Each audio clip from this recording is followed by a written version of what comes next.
সম্মানিত দেশবাসী ও মুক্তিকামী ছাত্র জনতা, শহীদের রক্তের বিনিময়ে ছাত্র নাগরিকের অভ্যুত্থানের মাধ্যমে আমরা যেই ফ্যাসিস্ট হাসিনার পতন ঘটিয়েছি এবং একটি নতুন বাংলাদেশের আকাঙ্ক্ষা করছি, তাকে নস্যাৎ করতে বিভিন্ন শক্তি ইতিমধ্যে তৎপর হয়েছে এবং নানা ধরনের ষড়যন্ত্র এবং পরিকল্পনা করা হচ্ছে। আমরা মুক্তিকামী ছাত্র জনতার পক্ষ থেকে স্পষ্টভাবে বলতে চাচ্ছি যে এই বাংলাদেশকে ফ্যাসিবাদী রেজিম থেকে মুক্ত করার জন্য এবং একটি নতুন বাংলাদেশ, জনগণের বাংলাদেশ প্রতিষ্ঠার জন্য সকল ধরনের ষড়যন্ত্রকে নস্যাৎ করার জন্য, প্রতিহত করার জন্য বাংলাদেশের ছাত্র জনতা কিন্তু সদা প্রস্তুত রয়েছে। আমরা দেখতে পাচ্ছি নানান জায়গায় লুটপাট, সহিংসতা এবং সাম্প্রদায়িক হামলার মতো ন্যাক্কারজনক ঘটনা ঘটছে।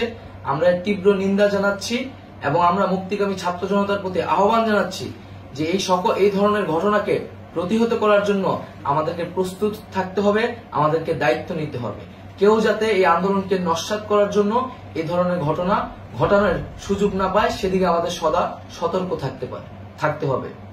আমরা আরো দেখতে পাচ্ছি যে রাষ্ট্রপতি গতকাল বলেছিলেন যে অনতিবিলম্বে তিনি জাতীয় সংসদ বিলুপ্ত করবেন, কিন্তু আমরা এখনো দেখছি যে একটি অভ্যুত্থানের পরেও এই ফ্যাসিস্ট হাসিনার জাতীয় সংসদ রয়ে গেছে। তাই আমরা ঘোষণা করছি যে আজ দুপুর ৩টার মধ্যে এই ফ্যাসিস্ট হাসিনার যে জাতীয় সংসদ, সেই সংসদের বিলুপ্তি ঘোষণা করতে হবে।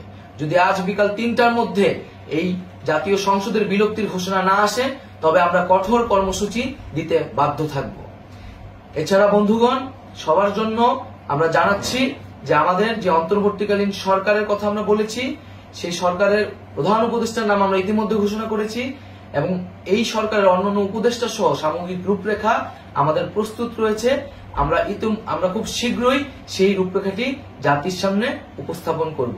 আমরা বাংলাদেশে স্থিতিশীলতা চাচ্ছি, সমাজে ন্যায় বিচার চাচ্ছি, সেজন্য কার্যকর পদক্ষেপ নিতে হবে এবং তার প্রথম পদক্ষেপটি হতে হবে এই জাতীয় সংসদ ভেঙে দেওয়া।